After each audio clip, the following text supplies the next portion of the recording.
अच्छा, अब हम आ रहे हैं फर्स्ट ईयर की आईएमएफ पे। What I feel like is first year की आईएमएफ में थोड़ी चीज़ें डिटेल में है। इट्स नॉट डिफरेंट, जो हमने पढ़ा है वही पढ़ा है, बस थोड़ी सी डिटेल में पढ़ाया हुआ है। उनको थ्योरी के कॉन्सेप्ट उनको थोड़ा सा ज़्यादा डिटेल में पढ़ाया है।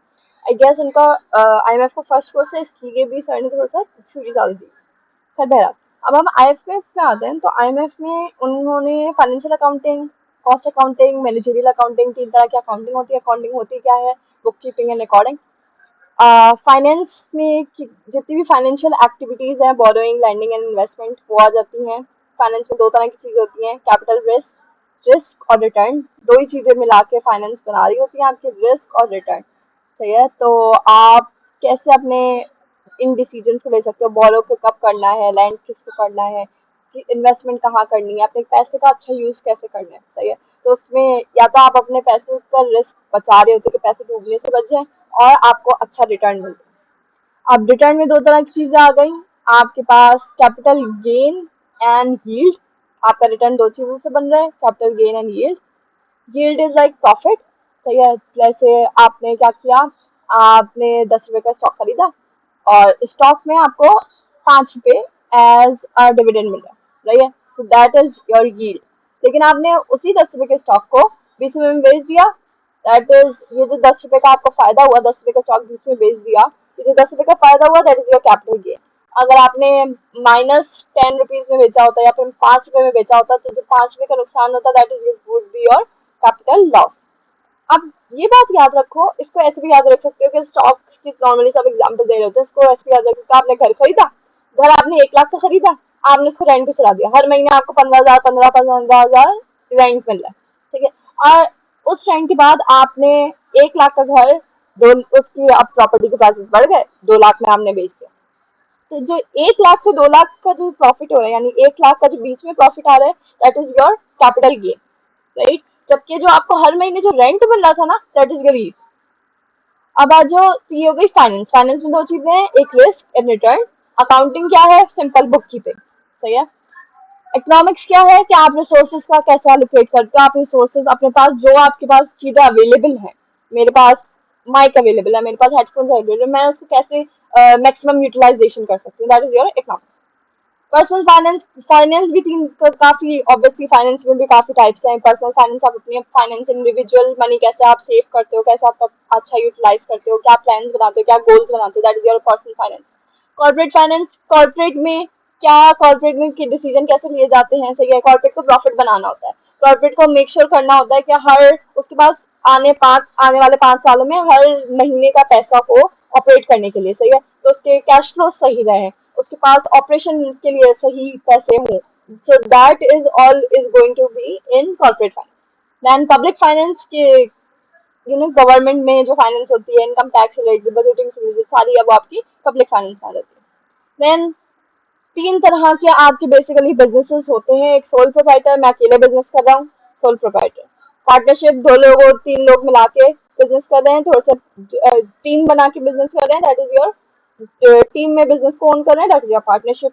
कॉर्पोरेशन, अब आपने एक कंपनी बनाई, उसमें शेयर दे दिए कि इसके पास इतने शेयर है, इसके पास इतने शेयर है, इसके पास इतने शेयर है, that is going to be corporation.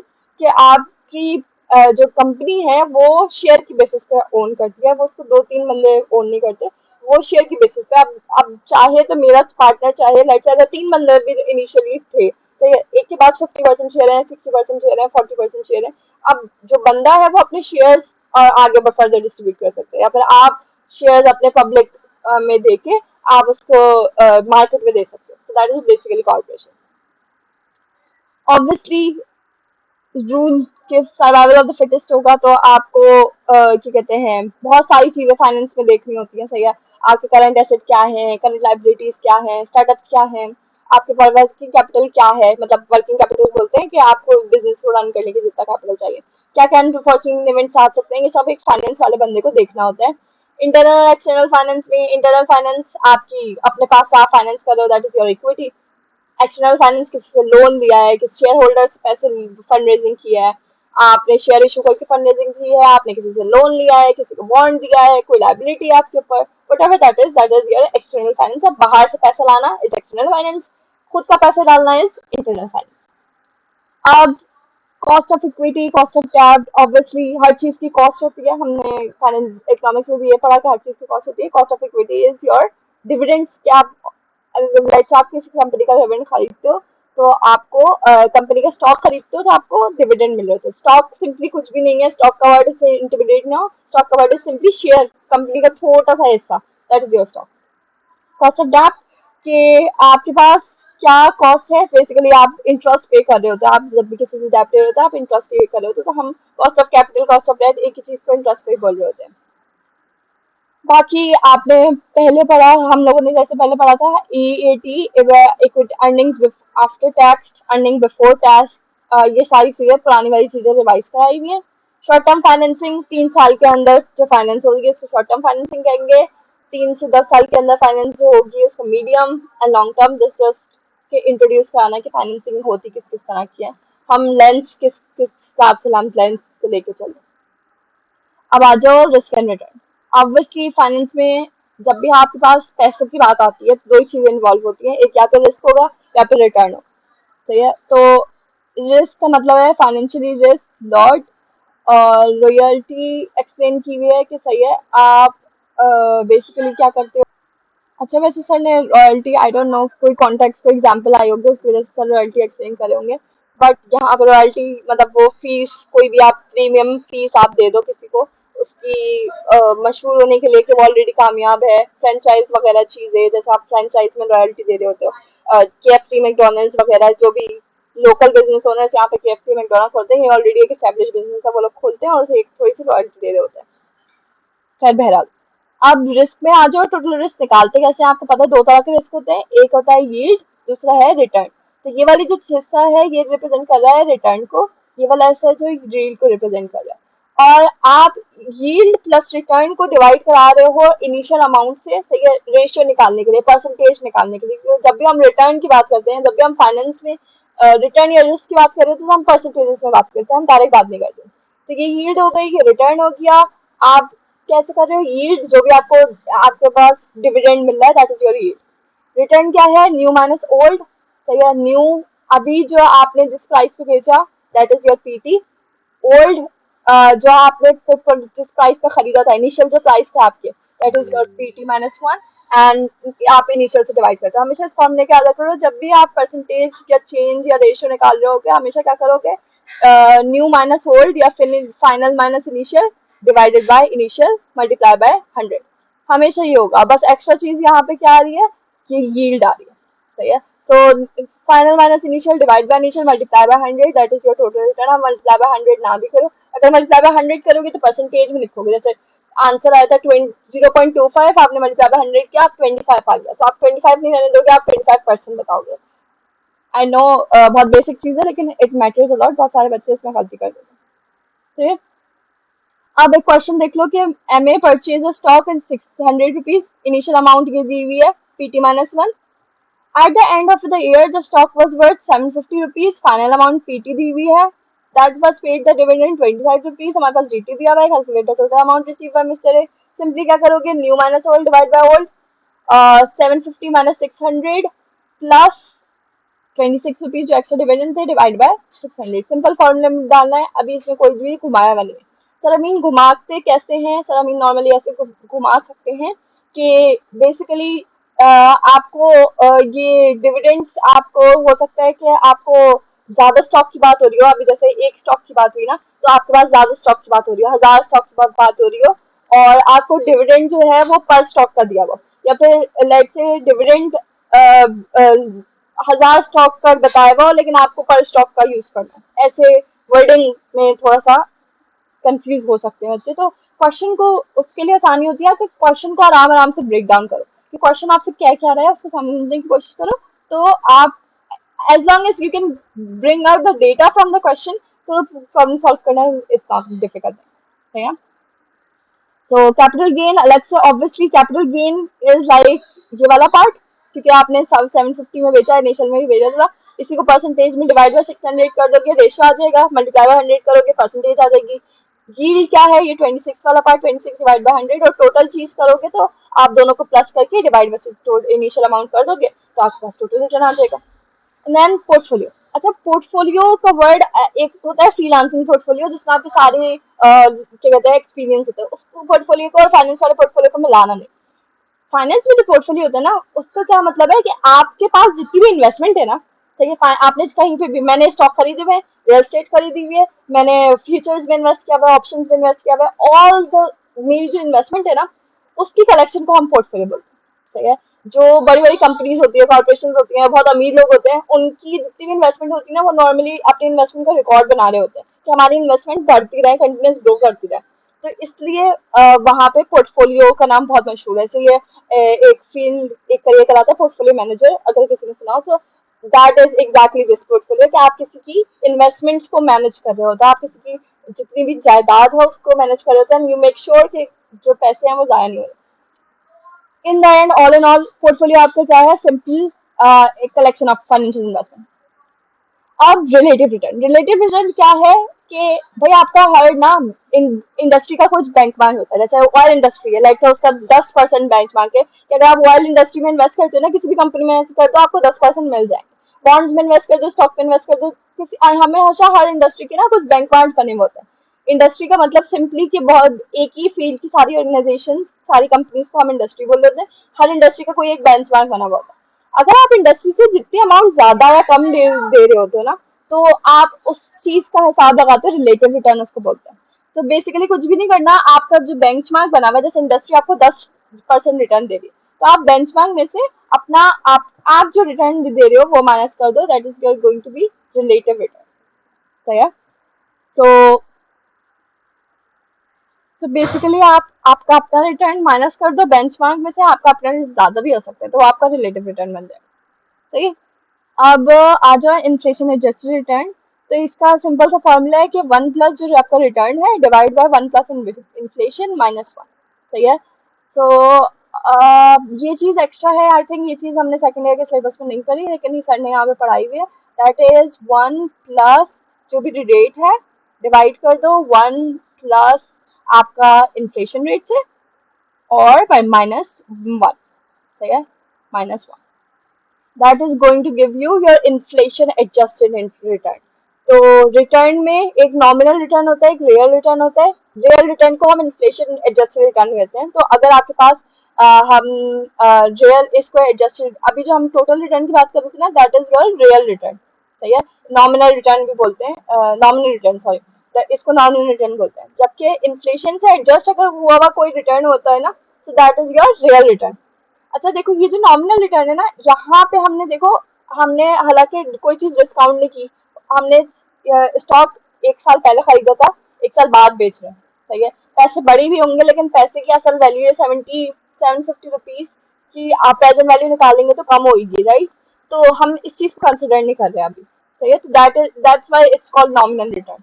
सही है। ये वाला जो चीज, जब हम डिस्काउंट को कंसिडर नहीं करते, हम ये कंसिडर नहीं करते कि पैसा अपनी वैल्यू लूज कर रहा है, हम सिर्फ रिटर्न लूज कर रहे होते हैं। सो that is your nominal return. लेकिन अगर हम इन्फ्लेशन का फैक्टर हम रिटर्न में ले आए, या इंटरेस्ट का फैक्टर हम रिटर्न में ले आए, सारी चीजें हटा के, that is your real return.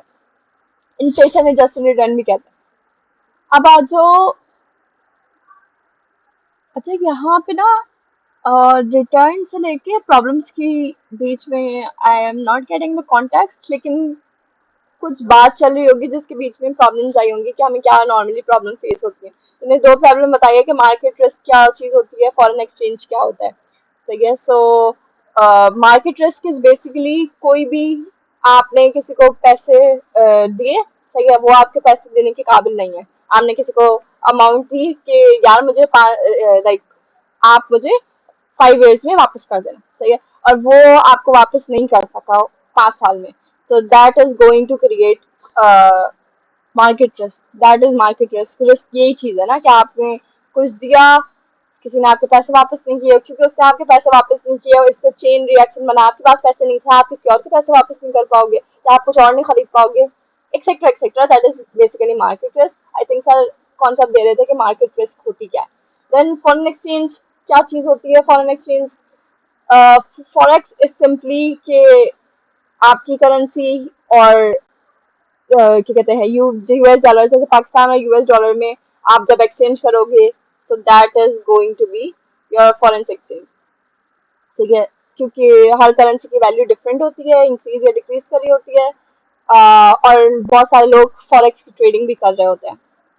Then KIBOR आपकी जो इंडस्ट्री है उसका रेफरेंस पॉइंट है, सही है। तो काइबोर, जिसकी फुल फॉर्म होती है कराची इंटरबैंक ऑफर्ड रेट, ये बेसिकली वो बैंक आपस में जब आपके पास एक्सचेंज कर रहे होते हैं ना, पैसे एक्सचेंज कर रहे होते हैं, तो आप इस रेट को एज अ बेंचमार्क रखा जाता है। तो अभी हम बेंचमार्क की बात करके आए हैं ना, तो KIBOR is like a benchmark between in the financial industries या बैंक के बीच में एक बेंचमार्क है। अब बेंचमार्क को ही डिफाइन किया हुआ है कि बेंचमार्क क्या होता है, हम ऑलरेडी कर चुके हैं। एक रेफरेंस पॉइंट है जिसके अगेंस्ट सब इंडस्ट्री नॉर्मली ये देती है, और सब उसको बेंचमार्क से आप हायर जाने की कोशिश कर रहे होते हैं।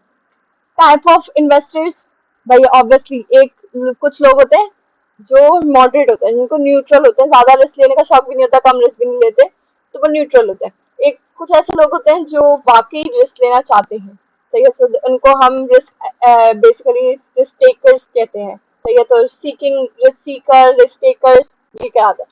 और कुछ लोग होते हैं जो बाकी रिस्क, कुछ जो रिस्क हैंडल नहीं कर सकते, वो अपना पैसा डूबता हुआ नहीं दे सकते, that are the people who basically avoid risk, so they are the people called risk averse। आप करेंसी की बात की हुई है, दो तरह की करेंसी होती है, सेंट्रलाइज एंड डिसेंट्रलाइज करेंसी, सही है। जो डिजिटल करेंसी, डिसेंट्रलाइज करेंसी जिसके पास कोई सेंटर नहीं है। सेंट्रलाइज करेंसी नॉर्मली जो बैंक्स होते हैं, हमारा क्या कहते हैं, जो नॉर्मली पेपर मनी होता है उसको सेंट्रलाइज करेंसी बोलते हैं। और डिसेंट्रलाइज्ड करेंसी जैसे अभी बिटकॉइन, क्रिप्टो करेंसी जो चल रही है ना, दैट इज डिसेंट्रलाइज, कोई इसको ओन नहीं कर रहा। नॉर्मली करेंसी को कोई भी स्टेट ओन कर रहा, अभी डिसेंट्रलाइज करेंसी को कोई ओन नहीं कर रहा। सो आई थिंक सर ये बताना चाह रहे हैं कि it's not legal in Pakistan. अब आ जाओ रेट, अब आए हैं असल न्यूमेरिकल्स।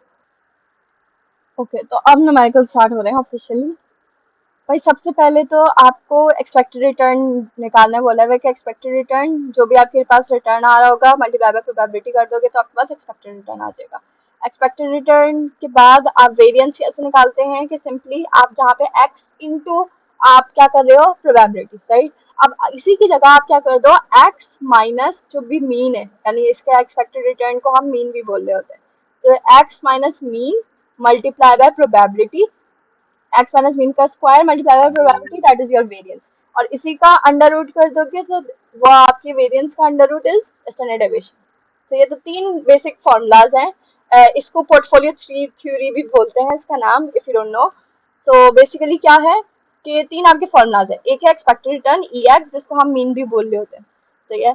तो एक्सपेक्टेड रिटर्न आपका क्या है कि आप एक्स को मल्टीप्लाई कर दो उसकी प्रोबेबिलिटी है, यानी रिटर्न को और उसकी प्रोबेबिलिटी से कि क्या प्रोबेबिलिटी है कि आपके पास वो 10 रुपए या 15 रुपए मिल जाएंगे, ठीक है। तो वो परसेंटेज आपको दी हुई होती है, कभी कभार रिटर्न भी परसेंटेज में दिया होता है, तो रिटर्न मल्टीप्लाई बाय प्रोबेबिलिटी कर दोगे और उन सबको प्लस कर दोगे, so that is going to be, summation का साइन है, प्लस कर दोगे तो that is going to be expected value. अब एक्सपेक्टेड वैल्यू के बाद दूसरी चीज आती है आपके पास वेरिएंस। वेरिएंस क्या होता है कि आप अभी आपके पास जो एक्सपेक्टेड वैल्यू आ रही है ना, इसको हम बोलते हैं एक्स डैश, इसको हम एक्स डैश भी बोल रहे थे। तो आप क्या करो, जो भी आपके पास x की वैल्यू यानी x रिटर्न है, उसमें से आप माइनस कर दो x डैश, सही है, और इसका कर लो square and then you multiply it by px, so that is going to give you, और इन सबको ऐड कर दोगे तो आपके पास वेरिएंस आ जाएगी, जिसको हम vx भी बोल रहे होते हैं। और वेरिएंस का ही under root standard deviation, so standard deviation is under root of variance. Simple तीन फॉर्मूले हैं, इनको अगर पोर्टफोलियो थ्योरी या पोर्टफोलियो का नाम भी लें तो घबराना नहीं, it's just you're taking out क्या कहते हैं आपका अपना स्टैंडर्ड रिस्क, एक्सपेक्टेड रिटर्न, सही है। एक्सपेक्टेड रिटर्न के बाद जो वेरिएंस है और स्टैंडर्ड डेविएशन है। अच्छा याद रखा, वेरिएंस और स्टैंडर्ड डेविएशन हम रिस्क कैलकुलेट कर रहा होता है, हमें रिस्क बता रहा होता है कितना रिस्क है। आप रिस्क वेरिएंस से भी देख सकते हो, स्टैंडर्ड डेविएशन से भी देख सकते हो। तो अगर आपको बोले कि आप एक्सपेक्टेड रिटर्न और इसका रिस्क फाइंड करें तो घबराना नहीं, तो वेरिएंस और स्टैंडर्ड डेविएशन की ही बात करें, सही है। तो सिंपली देखो, जैसे आपके पास ये रिटर्न था, आप मल्टीप्लाई कर रहे हो उसकी प्रोबेबिलिटी से, रिटर्न को प्रोबेबिलिटी से मल्टीप्लाई कराओगे तो आपके पास जो आंसर आएगा उन आंसर्स को प्लस करोगे, आपके पास आ गया एक्सपेक्टेड रिटर्न। सिमिलरली आपने जो भी हर आपके रिटर्न की वैल्यू थी उसको माइनस कराया इस एक्सपेक्टेड रिटर्न जिसको आप मीन भी बोलते हो, इस मीन वैल्यू से, तो आपके पास जो आंसर आएगा that is going to be your, इसी का स्क्वायर कर दोगे और मल्टीप्लाई बाय पी एक्स करके उसका सम ले लोगे, तो that is going to be your variance यानी रिस्क, और इसी का अंडर रूट कर दोगे स्टैंडर्ड डेविएशन। नॉर्मली हम स्टैंडर्ड डेविएशन अगर वेरिएंस, वैसे वेरिएंस और स्टैंडर्ड डेविएशन दोनों ही रिस्क बता देते हैं, लेकिन स्टैंडर्ड डेविएशन ज्यादा रिस्क अच्छा बताते हैं क्योंकि स्टैंडर्ड डेविएशन नाम में ही पता चल रहा है कि डेविएशन फ्रॉम स्टैंडर्ड, मतलब आपके पास जो भी एक्सपेक्टेड था उससे डेविएशन, और रिस्क की अगर आप देखो मैथमेटिकल डेफिनेशन भी यही है कि आपने जो एक्सपेक्ट किया था उससे अलग कोई काम हो जाए, सही है। वो अच्छा भी हो सकता है बुरा भी हो सकता है, जब बुरा होता है यानी आपके पैसे टूटते हैं, आपने 50 रुपए एक्सपेक्ट किया था 20 रुपए आते हैं, तब हमें ज्यादा, हमें लगता है कि शायद ये रिस्क है, लेकिन मैथमेटिकल डेफिनेशन ये है कि डेविएशन फ्रॉम द रिस्क, सही है। तो स्टैंडर्ड डेविएशन का नाम ही यही सजेस्ट कर रहा है कि डेविएशन है, ये से डेविएशन एक्सपेक्ट कर रहा है, तो इवन के वेरिएंस और स्टैंडर्ड डेविएशन में भी deviation is the more good measure of a risk, सही है। इट्स जस्ट माय ओपिनियन, सही है, बहुत वैसे नॉर्मली दोनों इक्वल है। अब आ जाओ नॉन कैश एक्सपेंस। ये नॉन कैश एक्सपेंस आपको पता है कि हर एसेट की वैल्यू डेप्रिशिएट करती है, तो जैसे डेप्रिसिएशन है, अमोर्टाइजेशन है, दो तरीके के डेप्रिसिएशन और अमोर्टाइजेशन अगर आपने पढ़ा हो, ये दोनों नॉन कैश एक्सपेंसेस है। अब आ जाओ कैश फ्लो स्टेटमेंट्स। यार कैश फ्लो जो है ना वो सिंपली कुछ भी नहीं है, इनफ्लो और आउटफ्लो, कैश फ्लो हो रहा है ना, तो आपको जितना भी इनफ्लो आ रहा है, जितना भी आउटफ्लो आपके पास पैसे जा रहा है दैट इज योर आउटफ्लो, पैसा आ रहा है दैट इज योर इनफ्लो।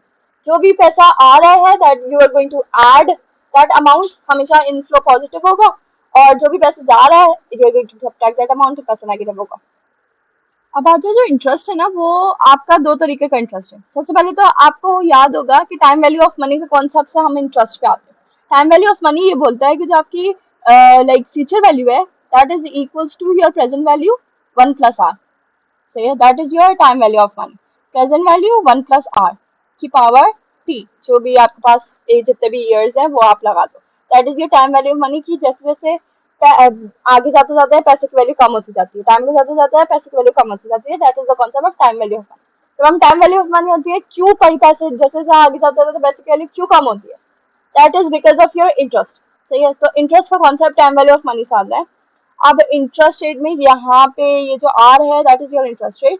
अब इंटरेस्ट रेट में दो तरीके के इंटरेस्ट है, सिंपल इंटरेस्ट, एक कंपाउंड इंटरेस्ट, ठीक है। सिंपल इंटरेस्ट आपका कुछ भी नहीं है, पीवी प्लस आर टी अगर आप कर दो, f p equals to PV plus r t, यहाँ पे 1 + आर टी कर दो, so that is going to be f equals to p 1 + rt, that is going to be your simple interest, सही है। सिंपल इंटरेस्ट के बाद आप आ जाते हैं आपको कंपाउंड इंटरेस्ट। कंपाउंड इंटरेस्ट में क्या होता है कि कंपाउंड इंटरेस्ट में भी दो तरह का इंटरेस्ट होता है, एक डिस्क्रीट कंपाउंड इंटरेस्ट और एक कंटिन्यूस कंपाउंड इंटरेस्ट। अच्छा ये आई ना इंटरेस्ट पेमेंट है, तो आप इससे घबराना नहीं, ये सिंपली कुछ भी नहीं है। अगर इस फॉर्मूले को नोटिस करो तो इस फॉर्मूले में ये पी अगर आप अंदर मल्टीप्लाई कर दो तो P plus P R T है, तो ये तो पी आपके ओरिजिनल अमाउंट यानी present value multiply by P R T is representing कि कितना आपका एक्स्ट्रा इंटरेस्ट में जैसे कितने आपको एक्स्ट्रा अमाउंट देनी पड़ेगी, तो P R T is interest amount, सही है। तो ये interest amount P R T simple, ये है सिंपल इंटरेस्ट से जब आप पी आर टी निकालते हैं। अच्छा सर ने जो एग्जाम्पल करवाई हुई है, अब ये एग्जाम्पल ये है कि आपके पास प्रेजेंट वैल्यू दी हुई है, आपके पास रेट दिया हुआ है, आपके पास टाइम दिया हुआ है, और आपसे इंटरेस्ट अमाउंट पूछी हुई है कि आपको टोटल इंटरेस्ट इसमें कितना देना पड़ेगा, सही है। सो आप सिंपली क्या करोगे, p multiply by r multiply by t, तो आपके पास इंटरेस्ट अमाउंट आ जाएगी, सही है। 300 multiply by 0.05 multiply by 8 years, तो आपके पास सिंपल इंटरेस्ट आ जाएगी। अच्छा जैसे हमारी बात हुई सिंपल इंटरेस्ट की बात, सिंपल इंटरेस्ट की बात होता है कंपाउंड इंटरेस्ट। अब कंपाउंड इंटरेस्ट में दो तरह की टाइप है, एक है कंटिन्यूस कंपाउंडिंग, एक है डिस्क्रीट कंपाउंडिंग, सही है। तो डिस्क्रीट कंपाउंडिंग का फॉर्मूला बहुत मिलता जुलता है सिंपल कंपाउंडिंग से, that is f equals to p 1 + r की पावर t, सही है, that is your simple discrete compounding. And then when it comes to continuous compounding, ये इसका फॉर्मूला है कि एफ इक्वल्स टू पी, फिर उसमें एक्सपोनेंशियल आ जाता है, क्यों, क्योंकि कोई चीज कंटिन्यूसली ऐड आ रही है, तो आपके पास ई आ जाएगा, ई की पावर आर टी, तो ये that is your simple compound. अच्छा इसमें भी ना कंटिन्यूस कंपाउंडिंग में भी ये जो अगर लेट से आपके पास कंपाउंडिंग एक दफा नहीं हुई, सही है। साल में अगर एक दफा होगी तो आप सिंपल ये टाइम वैल्यू ऑफ मनी वाला फॉर्मूला यूज करोगे, लेकिन साल में नॉर्मली एक दफा नहीं हो रही होती कंपाउंड, तो आप क्या करते हो, आप डिवाइड बाय एन करोगे और टी को भी डिवाइड मल्टीप्लाई बाय एन करा दोगे।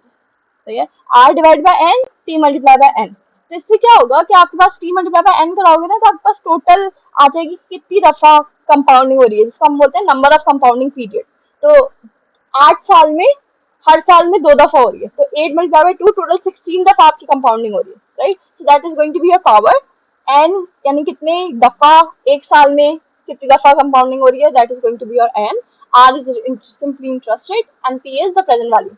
अब देखो इसमें मैनिपुलेशन सिंपली करनी होगी कि भाई आपने फ्यूचर वैल्यू निकाल ली, आपने बेसिकली प्रेजेंट वैल्यू निकालनी है, आपको बाकी चीजें दी हुई है, कोई एक चीज दी हुई है, आपको बाकी चीज निकालनी है, आपको इंटरेस्ट रेट निकालना हो सकता है, आपको टाइम निकालना हो सकता है, आपको नंबर ऑफ कंपाउंडिंग पीरियड निकालने दिए जा सकते हैं।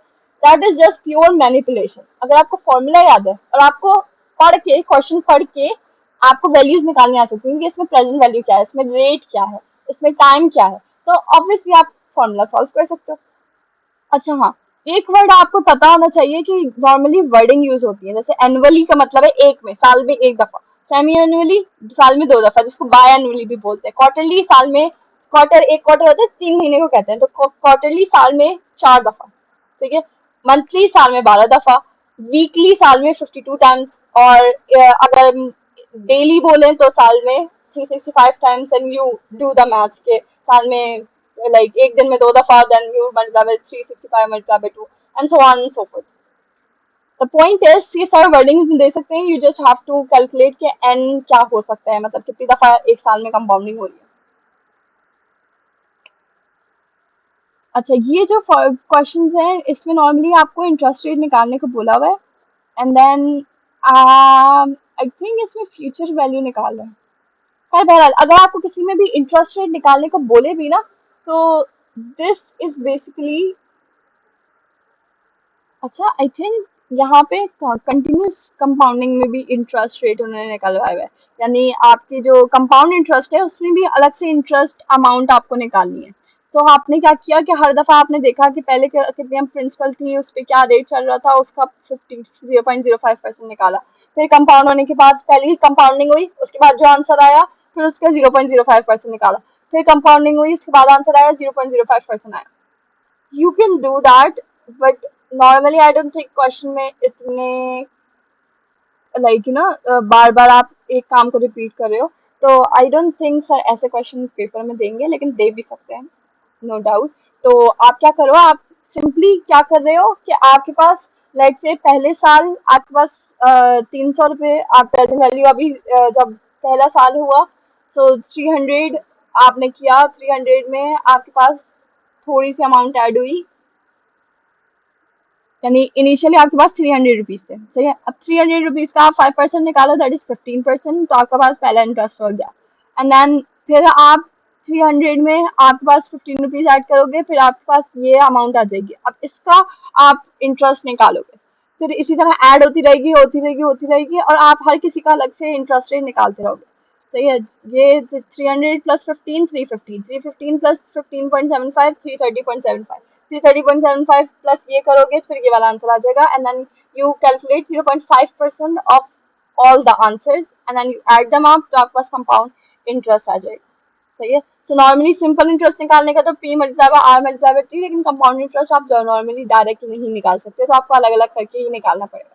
तो अगर किसी क्वेश्चन में आपके वही कंपाउंड इंटरेस्ट वाले क्वेश्चन में आपको इंटरेस्ट निकालने को बोले, तो आप ऐसे निकालोगे। तो यार जितनी दफा कंपाउंडिंग, जैसे यहाँ पे 8 टाइम्स कंपाउंडिंग हो रही है, तो आप इन्हें 8 टाइम्स निकाला। अगर यहाँ पे वो कहते हैं डिस्क्रीट 10 टाइम्स हो रही होती तो आप 10 टाइम्स निकालते, लेकिन अगर यहाँ पे कंटिन्यूस होती तो आपको इन्फिनिटी तक जाना पड़ता। दैट इज ऑब्वियसली सारा ऐसा नहीं देंगे, लेकिन द पॉइंट इज कि कंपाउंडिंग हो ही जा रही है, हो ही जा रही, हो ही जा रही। ओके, तो अब आ जाओ, ये सिंपल फॉर्मूलाज क्वेश्चन दिए हुए होंगे, आपको फॉर्मूलाज पुट करने हैं। सही है, इसमें इतना कोई कॉम्प्लिकेटेड बात नहीं। अब आ जाओ time value of money. Time value of money हम पढ़ चुके हैं, ये वाला फॉर्मूला है। ये वाला फॉर्मूला इज सिंपली कि आपका जो कंटिन्यूस कंपाउंडिंग, जो सिंपल डिस्क्रीट कंपाउंडिंग वाला जो फॉर्मूला था ना, कि F E equals to P V, F E equals to P V 1 plus r divided by n की power t multiply by n. So this is your discrete compounding का formula. इसी में n को 1 कर दो, that is your formula of time value of money. सही है, यानी साल में एक दफा कंपाउंडिंग हो रही है, that's your formula of time value of money. Simple. ये जो n है यहाँ पे t को रिप्रेजेंट कर रहा है, t बोलो n बोलो सेम थिंग. तो सिंपली टाइम. अच्छा, प्रेजेंट वैल्यू या इनके फॉर्मूलाज करने का टेक्निक क्या है? कोई भी न्यूमेरिकल आप जब टाइम वैल्यू ऑफ मनी करोगे, सबसे पहले तो उसमें ये पूछा होगा कि लेट्स से आपको फाइनल अमाउंट दी होगी कि 5 साल बाद इतने पैसे हैं, तो आज मुझे 5 साल बाद इतने पैसे चाहिए, तो आज कितने पैसे मैं जमा करूँ, ये इंटरेस्ट रेट है, ऐसे बोला होगा. या फिर आपको बोला होगा अभी ये अभी प्रेजेंट वैल्यू ये है, अभी मेरे पास 100 रुपए है, अगर मैं 5 साल बैंक में लगा दूंगा और ये इंटरेस्ट रेट होगा तो क्या value. So you need to find out future value, या तो फ्यूचर वैल्यू दी होगी या प्रेजेंट वैल्यू दी हुई होगी. सही है, तो आपको आइडेंटिफाई करना है, फिर आपको आइडेंटिफाई करना है इंटरेस्ट रेट है क्या, फिर टाइम क्या है, एंड देन कितनी दफा कंपाउंडिंग हो रही है. जैसे साल में, जैसे साल आपको पांच पांच दफा दिए हैं, लेकिन हो सकता है कंपाउंडिंग साल में 2 दफा हो रही है, 3 दफा हो रही है, 4 दफा हो रही है. सो प्रेजेंट अभी टाइम वैल्यू ऑफ मनी में नॉर्मली आपको सिर्फ ईयर्स दिए हुए होते हैं, क्योंकि साल में एक ही दफा कंपाउंडिंग एक्सपेक्ट कर रहे होते हैं हम. So you do the simple math. सही है. सो जो हिंट है, जो कि ये टाइम वैल्यू ऑफ मनी का क्वेश्चन है, ये होगा कि आपको ये नहीं बोला हुआ होगा कि कंटिन्यूस कंपाउंडिंग हो रही है, कोई डिस्क्रीट कंपाउंडिंग हो रही है. आपको सिर्फ ये बोला हुआ होगा कि कौन से पैसे एक्सेप्ट करने हैं, जैसे मैं अभी 10 रुपए ले लूँ या फ्यूचर में इतने रुपए लूँ, या फिर आपको कंपेयर करना होगा कि आज निकालना होगा फ्यूचर में कितने पैसे चाहिए, अभी कितने पैसे चाहिए, इस तरह की चीजें करनी होगी. लेकिन आपको कहीं पे भी बताया हुआ नहीं होगा कि ये कंटिन्यूस कंपाउंडिंग हो रही है, साल में 2 दफा कंपाउंडिंग हो रही है, 3 दफा कंपाउंडिंग हो रही है, ऐसी बातें नहीं होंगी. तो ये और सिंपल इंटरेस्ट की बात नहीं होगी कि यार ये सिंपल इंटरेस्ट से हो रहा है. सो दैट इज, आपके पास बचा कुछ option time value of money का ही रह जाता है. अब आ जाओ एन्युटी पे. एन्युटी क्या है? Simply fix payment, series of payments अगर आप दो एक ऑर्डर में, तो दैट इज योर एन्युटी. जैसे 5,000 5,000 5,000 मैं हर महीने दे रही हूँ. अक्सर हम किसके लिए देते हैं? हम लोग बीसी का कॉन्सेप्ट हमने देखा है कि बीसी में हम लोग हर दफा 500 500 500 या 5,500 कोई भी एक अमाउंट, फिक्स अमाउंट दे रहे होते. That is your annuity. कोई भी फिक्स पेमेंट आप देते रहो देते रहो देते रहो, that is your annuity. Normally हम लोन की पेमेंट्स भी बहुत सारे लोग ऐसे कर रहे होते हैं. अच्छा, पीवीए इज सिंपली कि आपके पास यहाँ पे जो प्रेजेंट वैल्यू ऑफ एन्युटी है, और पीएमटी इज सिंपली कि आपके पास जो फिक्स पेमेंट आप दे रहे हो, 1 माइनस आर, आर हमेशा रिटर्न होता है इन divided by R. Okay, so हमने सेकेंड ईयर में ऐसे फॉर्मूला नहीं पढ़ा. ओ आई थिंक यही फॉर्मूला है. So we just studied it like this, 1 upon नीचे आई 1 अपॉन 1 प्लस आर की power N. So it's the same thing. सही. अच्छा देखो, एन्युटी ना दो तरीके की होती है. एक होता है प्रेजेंट ऑर्डिनरी एन्युटी, एक होता है एन्युटी ड्यू. आई थिंक आप लोगों को सिर्फ ऑर्डिनरी एन्युटी ही पढ़ाई है. या सो सिर्फ ऑर्डिनरी एन्युटी है. ऑर्डिनरी एन्युटी में क्या है? आपने सिंपल प्रेजेंट वैल्यू का फॉर्मूला आपको दिया हुआ है, सही है, और आपने इससे प्रेजेंट वैल्यू निकालनी, पेमेंट निकालनी होगी या फिर प्रेजेंट वैल्यू निकालनी होगी. आपने प्रेजेंट वैल्यू ऑफ एन्युटी का फॉर्मूला बनाया, सही है. फ्यूचर वैल्यू का नहीं दिख रहा मुझे. या सो फिक्स पेमेंट है. आप इसको normally time value of money वाली चीज से भी फॉलो कर सकते हो, लेकिन आप फॉर्मूला भी डायरेक्ट याद करो. Formula just makes it quicker and efficient. सही है, तो फॉर्मूला याद कर लो अभी के लिए. देन पता कैसे चलेगा कि एन्युटी की बात हो रही है? एन्युटी की सबसे बड़ी मिसाल ये है कि फिक्स पेमेंट की जहां पे भी जिक्र आए कि कोई एक फिक्स पेमेंट दे रहे हो, अगर पेमेंट फिक्स नहीं है तो एन्युटी का सोचो भी नहीं. जहां भी फिक्स पेमेंट की बात है, that is going to give you a hint कि यहाँ पे एन्युटी के फॉर्मूलाज यूज होने, यहाँ पे एन्युटी की बात हो रही है. सही है. अगर ग्रोथ कर रही है तो फिर एन्युटी का नहीं सोचोगे. सही है. And then NPV, net present value. यार एनपीवी ना बहुत सिंपल सा कॉन्सेप्ट. इसमें क्या करना है? आपको पता है कि लेट से आपने कोई भी, लेट से आज आपने 100 रुपए का कोई चीज खरीदी, राइट, प्रोजेक्ट में इन्वेस्ट किया. सही है. 100 रुपए का इन्वेस्ट किया, आपको उस पर रिटर्न मिला 10 रुपए, 20 रुपए, यहाँ पे 10 रुपए मिल रहे हैं, 10 रुपए मिल रहे हैं. ठीक है. फिर 10 रुपए मिल रहे हैं, और फिर आपने तीसरे साल में वो 105 रुपए का बेच दिया, राइट. 10-10 रुपए आपको मिल रहे थे और आपने तीसरे साल में 105 रुपए दे दिया। यहाँ पे 0 पे आपने 10 रुपए खरीदा था, तो -10 पे आपने खरीदा था, फिर हर साल आपको 10 रुपए मिल रहे थे एंड ये 105 रुपए का आपने बेच दिया। तो अगर आप देखो कि अगर हमारे पास टोटल पैसे हमारे पास एक्स्ट्रा कितना है, 10, 20, 30 एंड देन ये 5 रुपए एक्स्ट्रा, सही है। सो कहने को हमारे पास 35 रुपीज रिटर्न आ रहे हैं, right. But the thing is कि ये वाले जो 10 रुपए हैं पहले साल में, वो इस 10 रुपए के बराबर नहीं है। सिमिलरली ये वाले 10 रुपए इस 10 रुपए के बराबर नहीं है। ये 10 रुपए, ये 105 रुपए, ये 100 रुपए के बराबर नहीं है, right. There is a difference, क्योंकि ये डिफरेंट टाइम फ्रेम की बात हो रही है, डिफरेंट टाइम फ्रेम में ये पैसे। तो हम क्या करते हैं,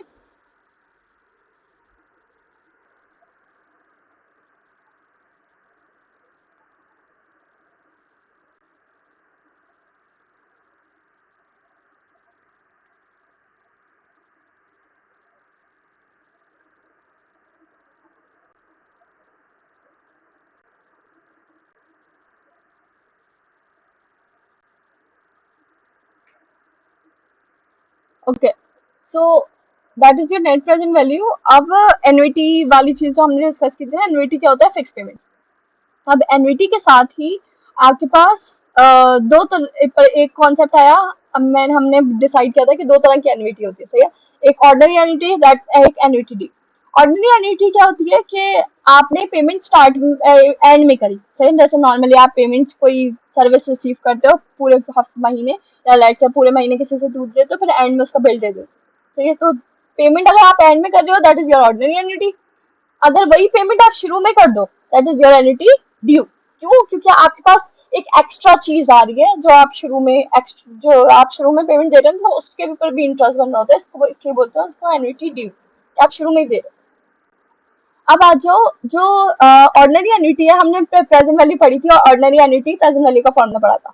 अब इनके फॉर्मूलाज को याद रखने का तरीका सिंपल ये है कि आपने क्या किया, ये है प्रेजेंट वैल्यू का फॉर्मूला, ये है फ्यूचर वैल्यू ऑफ एन्युटी का फॉर्मूला, सही है। सब में नीचे इंटरेस्ट रेट आ रहा है, सही है। तो इंटरेस्ट रेट को मैं आर बोलूँ, आई बोलूँ, एक ही बात है। यहाँ पे पेमेंट आ रही है दोनों में, सही है। यहाँ पे भी पेमेंट आ रही है। जो प्रेजेंट वैल्यू है उसमें जो है वो 1 माइनस है, फ्यूचर वैल्यू में -1, सही है। नीचे आर बराबर में पेमेंट, ऊपर 1 माइनस, नीचे -1। अब यहाँ पे 1 प्लस आर की पावर -n, 1 प्लस आर की पावर -n जब प्रेजेंट वैल्यू है, और फ्यूचर वैल्यू में 1 प्लस आर की पावर n। अगर आप ऐसे याद रखोगे तो आपको फॉर्मूला याद हो जाएगा किसका, एन्युटी और ऑर्डिनरी एन्युटी का। अब अगर आपको एन्युटी और ऑर्डिनरी एन्युटी का फॉर्मूला याद है ना, कि दोनों में पीएमटी आर आर, फिर 1 माइनस -1, 1 प्लस आर की पावर -n, 1 प्लस आर की पावर n। अगर आपको ये चीज याद है ना, तो आप ऑर्डिनरी एन्युटी में वही फॉर्मूला है, बस यहाँ पे 1 प्लस आर के एडिशन है। तो समझ लो ordinary annuity is 1 plus R into annuity due, सही है। Annuity due is 1 plus R into ordinary annuity, चाहे प्रेजेंट वैल्यू की बात करो या फ्यूचर वैल्यू की बात करो, सही है। क्योंकि ये देखो ये फॉर्मूला पूरा सेम है, and then you just adding 1 plus R, just to telling the trick कि फॉर्मूले को याद कैसे रखना है। And then perpetuity. अब आ जाओ perpetuity. Perpetuity is like annuity ही, लेकिन आपकी जो एन्युटी है वो पूरी जिंदगी चल रही है, मतलब खत्म नहीं हो रही। इसकी परफेक्ट एग्जांपल है जैसे आपकी रिटायरमेंट जो प्लान होता है उसको क्या बोलते हैं, जो आपको बेसिकली रिटायरमेंट पे मिली होती है, पेंशन। पेंशन आपको रिटायरमेंट में मिली होती है ना। सो पेंशन इज बेसिकली परपेचुइटी की एग्जांपल। परपेचुइटी सिंपली क्या है कि वो पेमेंट जो आपको मिलती जाए पूरी जिंदगी, लाइफ टाइम आपकी मिलती जाए। अक्सर गवर्नमेंट एम्प्लॉइज या फिर लॉयल एम्प्लॉइज को मिल रही होती है। पीवी इक्वल्स टू पीएमटी, जो भी आपको पेमेंट हर पूरी जिंदगी मिल रही है, डिवाइड बाय किस इंटरेस्ट, क्या इंटरेस्ट रेट चल रहा है, सही है। और परपेचुइटी में भी दो तरह की परपेचुइटी होती है। एक वो परपेचुइटी होती है जिसमें फिक्स पेमेंट्स होती है, जैसे एन्युटी में फिक्स पेमेंट होती है। कहने को परपेचुइटी एक एन्युटी की फिक्स टाइप है, लेकिन परपेचुइटी में एक और भी एग्जांपल होती है, जैसे जो ग्रोथ वाली परपेचुइटी होती है। I think you guys have studied till this कि परपेचुइटी क्या, कि आपके पास जो फिक्स पेमेंट है उसको डिवाइड कर दो आर से। पूरी इसके फॉर्मूला, इसका बेसिकली क्वेश्चंस की हिंट कैसे पता चलेगी इसमें और एन्युटी ड्यूटी में क्या फर्क है, वो आपको ऐसे पता चलेगा जब आप देखोगे कि लाइफ टाइम की बात होती है, फिक्स पेमेंट की बात हो रही है तो एन्युटी याद आएगी, लेकिन फिक्स पेमेंट की भी बात हो रही है और लाइफ टाइम की भी बात हो रही है, then you are going to think of perpetuity, और आप जो प्रेजेंट वैल्यू निकालोगे वो परपेचुइटी के फॉर्मूले से निकालोगे। लास्ट थिंग जो रह गई है that is your amortisation table. I think amortisation table यहाँ से ज्यादा अच्छा, आई हैव अनदर पीडीएफ, यहाँ से ज्यादा देती हूँ। अमोर्टाइजेशन टेबल इज सिंपली क्या चीज है, अमोर्टाइजेशन टेबल से आपको सिंपली आपको क्या बता रहा होता है कि जो आप लोन की फिक्स पेमेंट आप दे रहे होते हो और लोन कैसे चेंज होता है, दैट इज बेसिकली आपका अमोर्टाइजेशन टेबल। अब अमोर्टाइजेशन टेबल जो है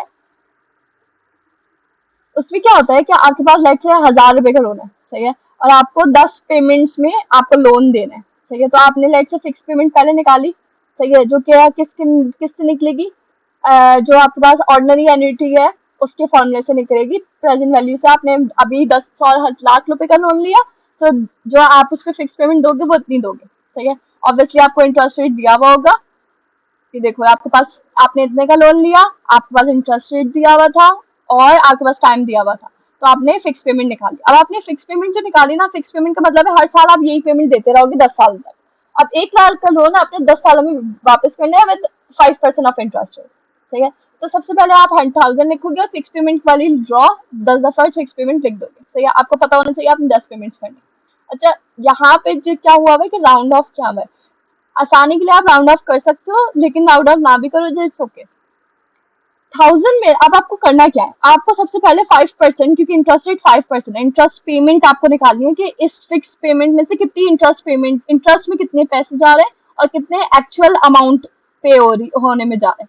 इसमें से कुछ हिस्सा इंटरेस्ट में पे करने में जा रहा होगा जो कि इस लोन पे लग रहा होगा, और कुछ हिस्सा एक्चुअल अमाउंट पेमेंट में जा रहा होगा कि जो लोन को कम कर रहा होगा, जो चीज लोन को कम करी होगी, राइट। तो आपके पास जो फिक्स पेमेंट इंटरेस्ट पेमेंट है वो कैसे आएगी, सिंपली 5% ऑफ आपका प्रिंसिपल अमाउंट, इसको कहते हैं प्रिंसिपल अमाउंट, क्या आपने एक्चुअल लोन कितना लिया था, तो 5% ऑफ प्रिंसिपल अमाउंट आप निकालोगे, that is going to be interest rate, सही है। यानी आपको जैसे आप 12,000 दे रहे हो तो आपको 12,000 में से 5,000 आपको इंटरेस्ट देना है, सही है, इंटरेस्ट दिखा रहा हूँ, आपको 5,000 फिक्स देने, देन द रेस्ट जो बचा है इस 12,000 में से -5,000 जो आपके पास बचा है amount, that is your actual principal payment में से जो आप एक्चुअल पेमेंट कर रहे हैं, सही है।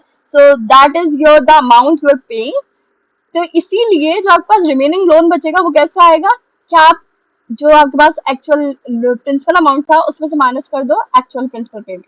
तो अगर मैं इसको सिंपली रॉ 1 और 2 अगर मैं सब कॉलम्स के नाम लगा दूं, सही है, लाइक से दिस इज कॉलम 1, 2, 3, 4 एंड 5, सही है। तो ये जो इंटरेस्ट पेमेंट है ये कैसे आई, 0.5% ऑफ 1, यानी interest I into 1, 0.5% of column 1, right.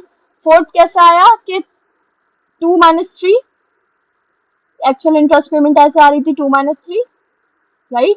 और जो आपके पास रिमेनिंग लोन है वो कैसे आ रहा है कि आप इनिशियल में से यानी 1 में से आप 4 माइनस कर रहे हो, 1 - 4, right, and then you do the same, ये वाली चीज नीचे उतारो, सही है, then you again calculate 0.5% of this, जो कि आपके पास 5% जो भी अमाउंट आ रही होगी, इसमें से आप वो अमाउंट माइनस करोगी तो आप एक्चुअली कितना अपना इंटरेस्ट पे कर रही हो, फिर आप इस अमाउंट को इसमें से माइनस करोगी, then you get remaining loan, and you do the same thing till the end, कि जब तक आप जैसे आपकी 10 पेमेंट हो रही होंगी तो आपका लास्ट में आंसर, अगर आपने राउंड ऑफ किया हुआ है तो 10 से कम आ रहा होगा, अगर आपने राउंड ऑफ नहीं किया हुआ एग्जैक्ट आंसर है तो आपके पास यहाँ पे एंड में 0 आंसर आ रहा होगा, सही है। तो घबराना नहीं अगर एग्जैक्ट 0 आंसर ना आए, 5.10 के अंदर अंदर आंसर भी एक्सेप्टेबल होता है, ठीक है, मतलब बहुत छोटा आंसर आ रहा हो 10 के अंदर अंदर, 20 के अंदर अंदर, बहुत बड़ी लोन की वैल्यू है और बहुत छोटा आंसर आ रहा है, दैट्स एक्सेप्टेबल, इट्स ओके।